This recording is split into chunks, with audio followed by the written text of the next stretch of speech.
Praise you God. Hallelujah. Isang pinagpalang umaga po sa bawat isa. Lalo na po yung mga naghihintay na po dyan sa ating online. Praise you God. Hallelujah. Isang pinagpalang umaga po. Hallelujah. Kung sino po ang nandyan na. Bago po tayo dumulog sa panalangin, manalangin po muna tayo. Hallelujah God. Praise you Jesus. Panginoon, dakilang Ama, ikaw po ang aming papupurihan sa umagang ito. Nandito po kami upang manalangin, dumulog sa iyong trono, Panginoon. At bago po kami tuluyang dumulog sa iyong harapan, Panginoon, nagpapalinis po kami sa iyong banal na dugo, Panginoon. Ano man po ang nakikita mong karumihan sa aming puso, sa aming isipan, tunay nga po nalinisin mo kami, Panginoon, upang kami malayang makadulog po sa iyong harapan, Panginoon. At alam namin na ikaw rin po ang Diyos namin na nagpapatawad sa aming mga kasalanan, Panginoon. Ikaw ay tapat at banal na nagpapatawad. Kaya nga po nasabi mo sa 1 John 1:9, ikaw ay tapat at banal na nagpapatawad sa aming mga kasalanan. Kaya sa umagang ito, malaya po kaming dudulog sa iyong paanan. Hallelujah God. At salamat po sa magandang umaga, sa bagong kalakasan, sa bagong pag-asa, sa bagong magandang umaga at pagpapala na ipagkakaloob mo po sa amin, Panginoon. Purihin ka po sa umagang ito.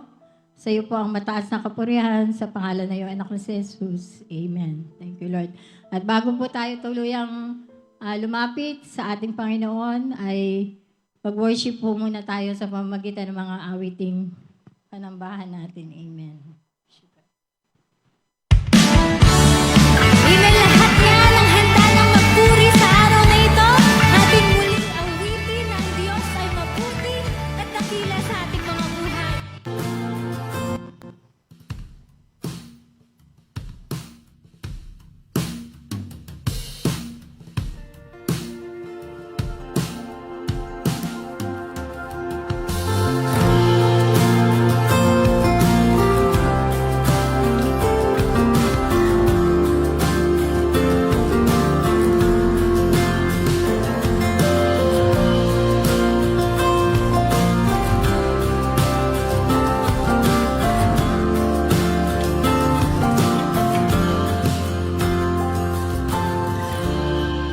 Ako'y iyong natauhan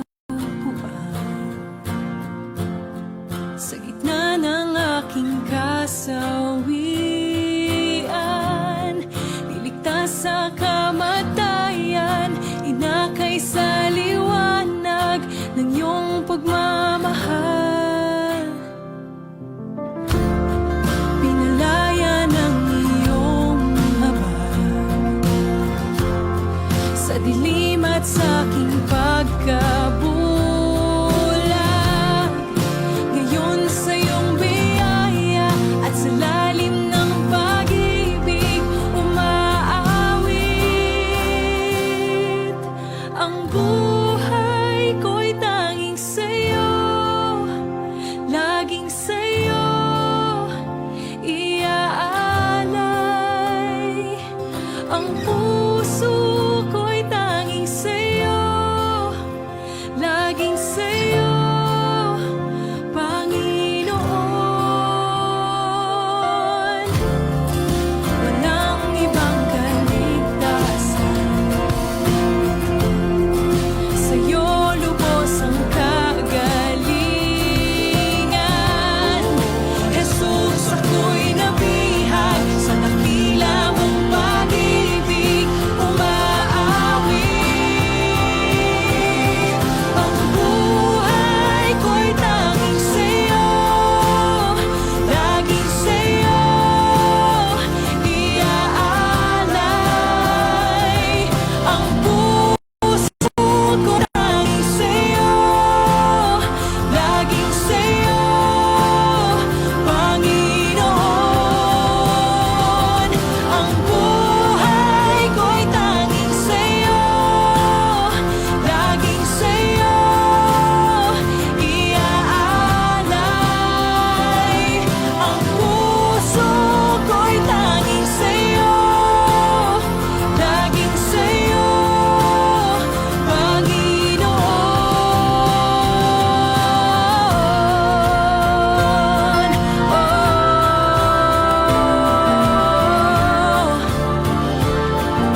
148, verse 8. Awit 143, verse 8. Iparamdam mo sa akin tuwing umaga ang iyong tapat na pag-ibig, sapagkat sa iyo ako nagtitiwala. Ituro mo sa akin ang dapat kong lakaran, sapagkat sa iyo ko ay nilalagak ang aking buhay.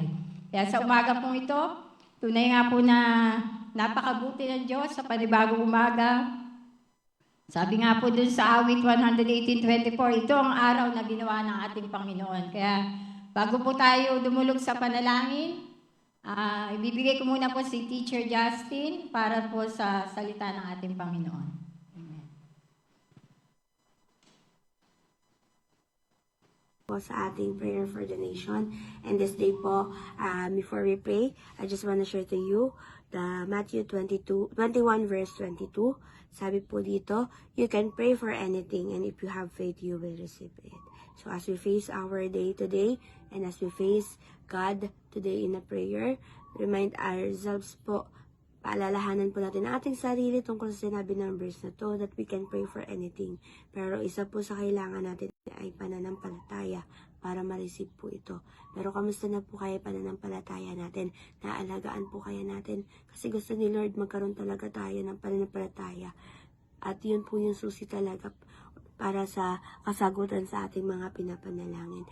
And before we pray today, gusto ko lang din po i-share sa inyo yung naging devotion ko in Psalms 51 na sinasabi po dito sa verses 10, 11, 12, and 17 in Psalms 51. Sabi po dito, create in me a clean heart, O God. Renew a loyal spirit within me. Do not banish me from your presence and don't take your Holy Spirit from me.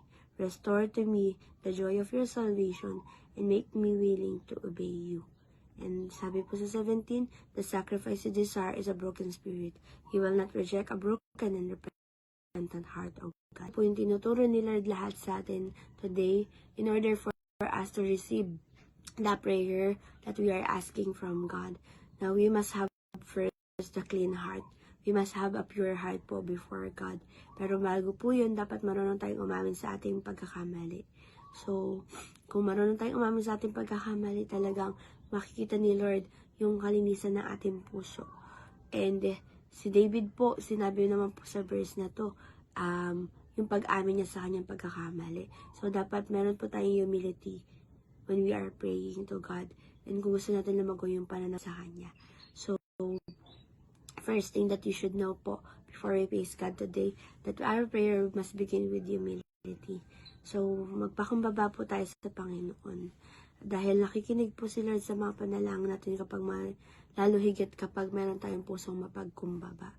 And dito din po, sinabi po na si David po, sa buong verse po na to, sinabi po ni David yung kanyang mga pagkakamali.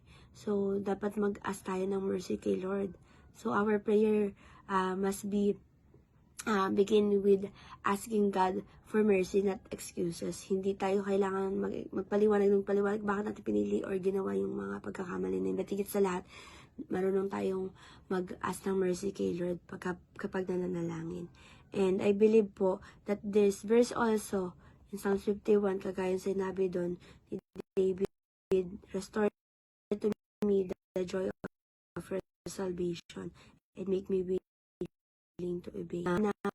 Isa po sa sumisin tayo ay yung kasalanan. Sin can still end.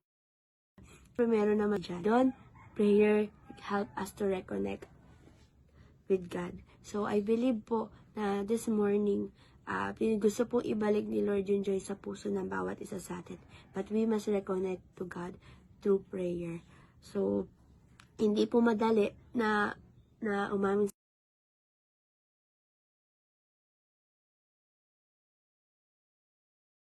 sa po hindi kayang palambutin. Kaya dapat we must have the kind heart, humble heart, and patuloy na nag-a-ask kay Lord ng biyaya, ng mercy sa bawat araw. Because meron tayong ganon, our prayer will restore the joy that we have. And lastly po, sabi po sa verse 17, di ba po, the sacrifice you desire is a broken spirit. You will not reject a broken, repentant heart, O God. I believe na marami po tayong mga pagsubok at pinagdadaanan pero hindi ina-allow yan ni Lord for nothing. That challenges that you are facing right now will help you na mas magkaroon ng mas matatag na pananampalataya. So ngayon po yun yung i-build natin. Magkaroon tayo ng matatag na pananampalataya, but we can have faith or strong faith po talaga kung mayroon tayong pusong mapagkumbaba sa ating Panginoon, marunong umamin ng pagkakamali. And I believe din po this morning na kung meron tayong pusong mapagkumbaba, malinis, ay it will lead us to transformation. I believe na meron na pong kasagutan si Lord sa lahat ng ating panalangin. Kaya nga po, kagaya ng sinabi sa verse natin na today, na in book of Matthew 21 verse 22, maging laman po ng panalangin natin ay pusong mapagkumbaba talaga before God. Kaya, we can pray for anything, sabi sa verse. And if you have faith, you will receive it. Kaya ngayon po, let's claim in Jesus' name na sinagot na ni Lord lahat ng panalangin. And you must have faith para magtugunan talaga ni Lord lahat ng prayer na yan. Kaya yun po, let's continue to hold on to God's promises dahil I believe po na hindi tayo pababayaan ng Panginoon at lagi po siyang nakikinig sa ating mga panalangin. Kaya, we must have faith in God. Kaya yun po, blessed morning again to everyone and let's continue to pray. Thank you, Lord.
One must submit to governing authorities.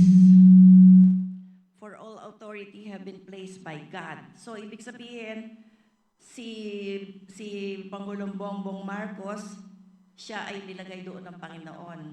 Kaya nga dapat hindi tayo talaga magre-rebel sa Kanya dahil nga igagalang natin ang pagkakaupo niya bilang ating mahal na Pangulo. At sinasabi rin na sa Blessed is the Nation nga, yung nasa pera, sa Psalm 33:12, true blessing daw, safety and prosperity belong to nation that honor and submit to God. It highlights God's favor and it's the nation's spiritual alignment of allegiance rather than just military strength or wealth. Napupunahan niyo ba na si Pangulong Bongbong ay napakabait? Hindi pumapatol sa mga kung ano pa man na ipinapatol sa kanya. So, ang ating Pangulo talaga dapat nating ipinalangin dahil nga napakatindi ng dinadanas niya ng mga tuligsa. Simula pa sa kanyang ama. At saka, ang kalaban niya ay hindi ordinaryong tao lamang, kung hindi mga rulers of the darkness. Kaya nga, kung hindi natin siya tutulungan sa panalangin, hindi kakayanin ng ating Pangulo ang kanyang kinakaupuan na niya ng kanyang trabaho, hindi niya talaga kakayanin. Kaya sa panalangin natin, lagi nating isama siya sa araw-araw nating pagdadasal na no weapon formed against him shall prosper. Lagi nating sabihin sa ating panalangin na, Lord, ingatan mo ang aming Pangulo dahil napakahirap talaga ng kanyang kalagayan sa ngayon. napakaraming nagbabanta sa kanyang buhay. Kaya nga, Panginoon Diyos, dalangin po namin sa aming mahal na Pangulo, paligiran mo siya ng iyong guardian angels, Panginoon. Walang mangyari sa kanya, maging sa kanya mga pamilya, Panginoong Diyos. Dahil yung pamilya niya ang nagbibigay din sa kanya ng lakas ng loob, Father God, na siya ay maging mabuting Pangulo sa amin at siya ang pinakaama ng aming bansa. Pati na ang kalakasan sa kanya na sa Philippians 4:13 na magawa niya ang mga bagay na nararapat niyang gawin. Bigyan niyo siya ng kalakasan, Panginoon, ng kalusugan, Panginoon Diyos, sa kanya mga nadarama sa ngayon na kami man ay naaapektuhan, Panginoon Diyos. Kasi pag may nangyari sa kanya, Lord God, kami man ay maaapektuhan. Kaya nga, Panginoon, i-bless mo ang aming buong bansa, maging ang mga kanyang nasasakupan hanggang sa pinakamataas na posisyon, hanggang sa pinakamababang posisyon naman, Diyos. Nilalapit namin sila sa inyong lahat. Wala kami magagawa kung wala ka sa aming buhay, Panginoon Diyos. Kaya nga, Panginoon, sa aming buhay na ito, ang nagbibigay ng pag-asa sa amin, unang-una ay ikaw. Pangalawang aming gobyerno, na kung hindi magkakaroon ng katahimikan na aming gobyerno, pati kami maaapektuhan. Kaya nga, Panginoon Diyos, tinataas namin sa iyo ang aming mga sarili, Panginoon.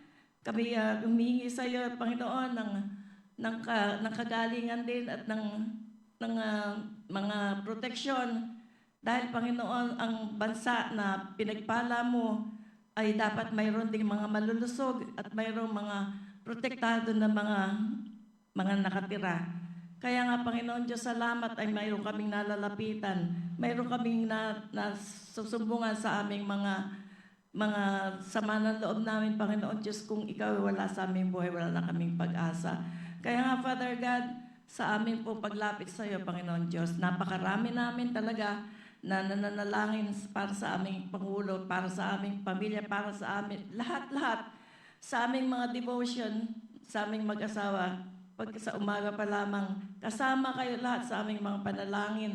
Talagang wala kaming iniiwan, Panginoon. Dahil iyon ang sinabi mo, kayo ay magdalanginan sa isa't isa. Magpatawaran kayo sa isa't isa.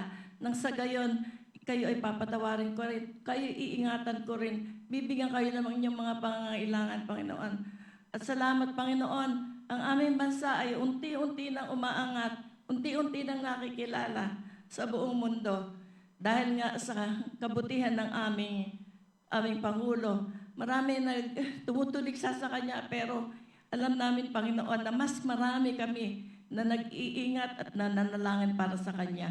Kaya nga, Panginoon, binibigay namin sa iyo ang buhay ng aming Pangulo na si Ferdinand Bongbong Marcos Jr., pati ang kanya mga pamilya. Salamat, Panginoon, sa mga gagawin mo pa sa aming Pangulo at sa aming bansa. Kami nag-look forward, Panginoon, sa mga mangyayari pa na ikaw ang may kagagawan. Ito po ang aming dalangin sa iyo, Amang Diyos, sa pangalan niyo, anak na si Jesus. Amen. Amen. Praise God. At ngayon naman po ay tatawagan ko si Sister Suraini para po sa ating mga LGUs. Doon po sa mga nasa online, yung mga may prayer Diyos request na po, dakila, makapangyarihan sa lahat, tinataas po namin sa iyo ang local government unit mula po sa barangay, municipal at provincial level dito po sa Kalumpit, sa Bulacan at maging sa buong Pilipinas.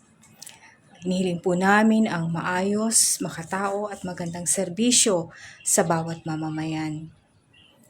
Panginoon, bigyan niyo po kami ng mga tapat na mga opisyal mula po sa mataas hanggang sa pinakamababang posisyon.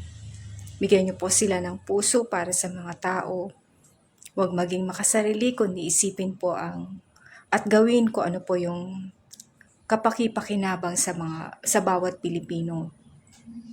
Sa iyo rin po kami, Lord, nagtitiwala na yung mga pangailangan sa bawat probinsya, municipal at barangay ay matutugunan sa mga eskwelahan, sa hospitals, pati Lord yung mga infrastructure projects na kasalukuyang ginagawa. Nihiling po namin ang mga tapat na tao na gagawa nito para sa mga proyekto na kailangan po para sa magaan at ikauunlad po ng amin pong bayan. Tulungan mo kami, Panginoon, na lagi pong magtiwala sa inyo na sa kabila, Lord, ng mga nakikita naming mga hindi maganda sa aming paligid, mga balita ng corruption at nakawan, naniniwala kami, Lord, na sa bawat paglapit namin sa inyo, hindi po nawawala ng kabuluhan yung panalangin namin na mababago ang Pilipinas, ang puso ng mga nagsiservisyo sa amin.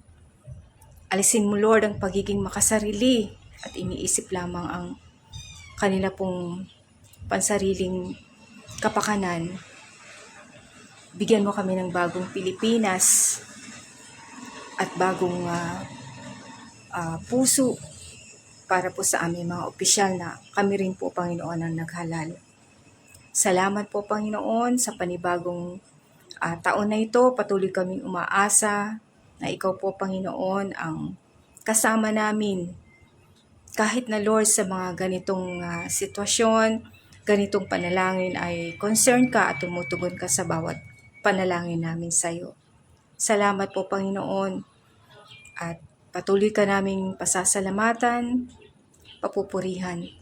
Ito po ang aming dalangin sa pangalan ng aming Panginoong Jesus. Amen. Po ay tinatawagan ko na Sister Nora Santos para sa revival in the Philippines. Amen. Sige po, sama-sama po nating idulog ang ating revival po sa Pilipinas. Hallelujah. Amang Diyos, tunay nga po, God, na dumudulog po kami sama-sama sa iyong banal na trono. Alam namin, Panginoon, na nakikita mo ang mga nangyayari sa buong bansa, Panginoon, sa mga taong patuloy, O God, na nagbabas sa mga Christian. Lord, tinataas namin sila, O God, na hipuin mo ang kanilang puso't kaisipan at tunay na mabuksan, Panginoon, ang kanilang isip na makita, Panginoon, hallelujah, na hindi tama, O God, na ibas ang mga kapwa Kristiyano, Panginoon. Lord, dalangin namin, O God, na magkaroon ng pagbabago ang buong bansa, ang aming bansa, Panginoon. Alam namin na mahal mo ang aming bansang Pilipinas. At Lord, hallelujah, na dalangin namin, O God, na ang mga taong patuloy, O God, na umuusig sa mga Christian, O God, lalo na sa ibang bansa, Panginoon, patuloy, O God, na bigyan mo ang bawat mga anak mo, Panginoon, ng lakas, Panginoon, tatag, tibay ng dibdib, Panginoon. Samahan mo po ang bawat isa, Panginoon, na talagang mag-stand, Panginoon, sa katotohanan. Hallelujah. Ikaw ang patuloy na gumabay. Sumama sa kanila, bigyan mo sila, Panginoon, ng kapangyarihan upang ang lahat, Panginoon, ng mga pagsubok na matitindi na dumarating sa buhay ng bawat isa ay tunay na mapagtagumpayan nila dahil alam ko, O God, na sinasamahan mo po ang bawat isa sa amin, Panginoon. Kaya dalangin namin, Ama, ikaw na po ang bahala sa lahat ng mga anak mo na nasa iba't ibang lugar, iba't ibang dako ng bansang Pilipinas. Ingatan mo po silang lahat at patuloy, O God, na ikaw ang mag-provide ng lahat ng kanilang pangangailangan. Ilayo mo po ang lahat sa mga masasamang bashers, Panginoon, na ang mga nagbabas na ito, O God, ay tunay na makakilala sila sa iyo, Panginoon. Ama, ikaw na pong bahala, sa iyo po namin itinataas ang lahat ng ito sa pangalan po ng aming Panginoong Yesus. Amen and amen. Amen. Praise God. Tinatawagan ko na po Sister Gloria Cuegue po para sa LFCI.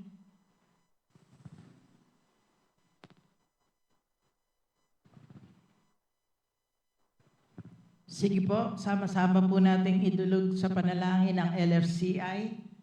Aming Diyos na makapangyarihan sa lahat, kami po ay nagpupuri at nagpapasalamat po sa iyo, Panginoon, sa umagang ito, sa panibagong umaga ng aming buhay, Panginoon. Lord God, tunay nga po, Diyos, kinikilala ka namin na aming Diyos na patuloy nagbibigay sa amin ng biyaya at maging ang aming kalakasan, Panginoon, ay nanggagaling sa iyo.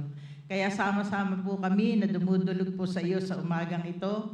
Itinataas po namin sa iyo ang LFCI Kalumpit sa pamumuno po ng aming Bishop Israel Sanoy. Salamat po, Lord God, sa buhay po ng aming bishop na ginagamit mo, Panginoon Diyos, sa aming iglesia Kaya patuloy na ikaw nga po ang magpala sa kanyang buhay, kasama ng kanyang asawa, maging ang kanyang mga anak, mga manugang at apo, Panginoon. Lord God, patuloy ka magpala, maging sa mga lessons na ibinababa po niya dito sa aming iglesia.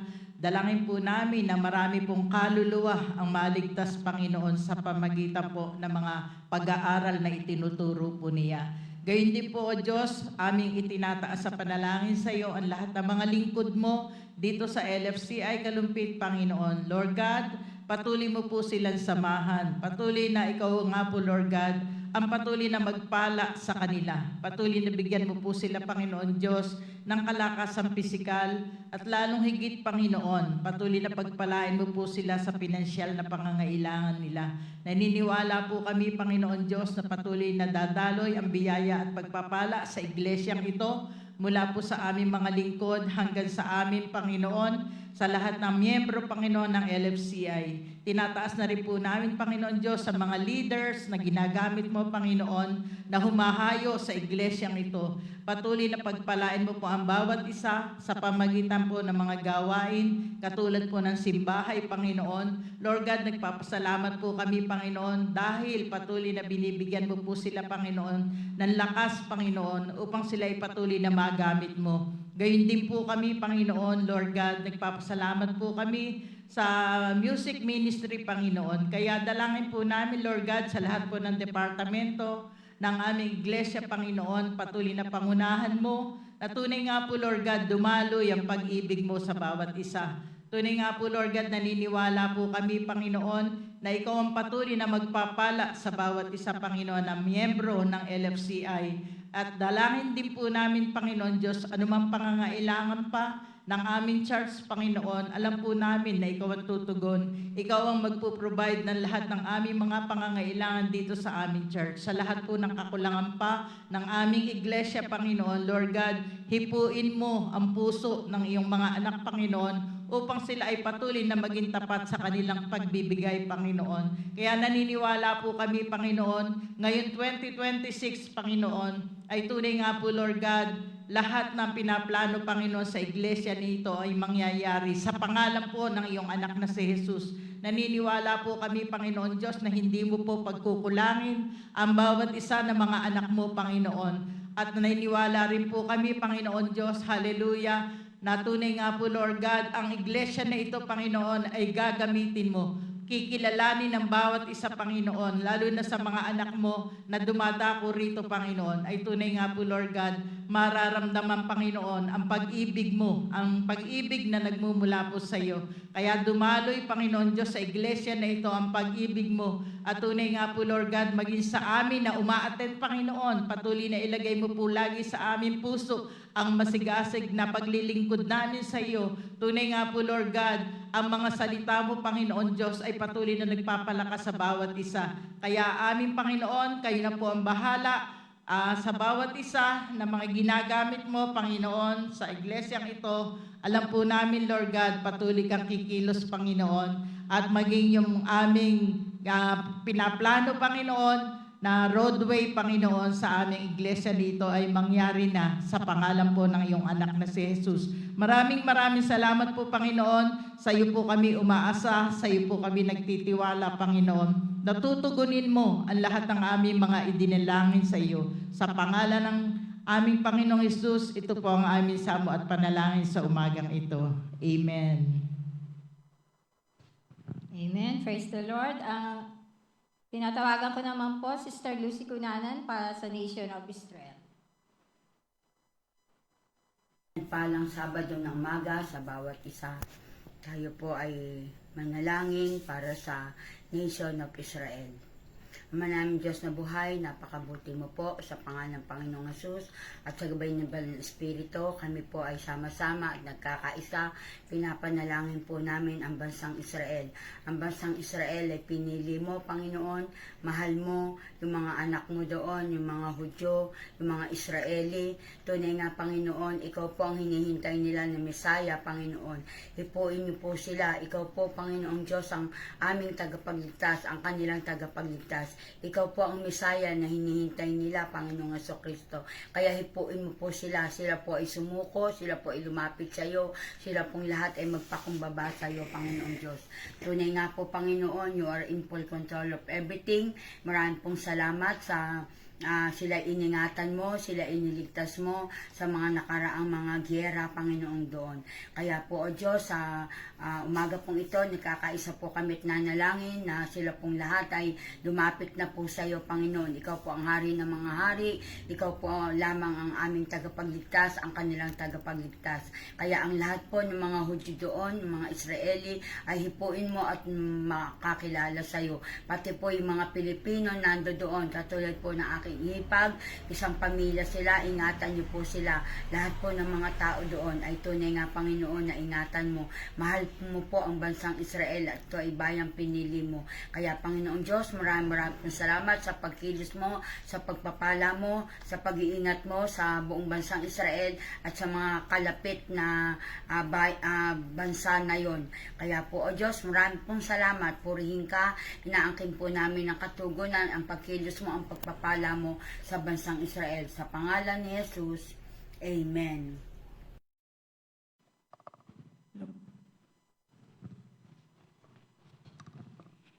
Amen. So, thank you very much po sa mga nakasama natin online. And we will cut it na po dahil meron pong gawain dito. We will just continue po through our Zoom meeting. Kaya, thank you po sa bawat isa. Reminder po that we will be having our Sunday service tomorrow. See you all po. And sa mga nandito na po, we are welcoming everyone po. Welcome po sa LFCI Kalumpit.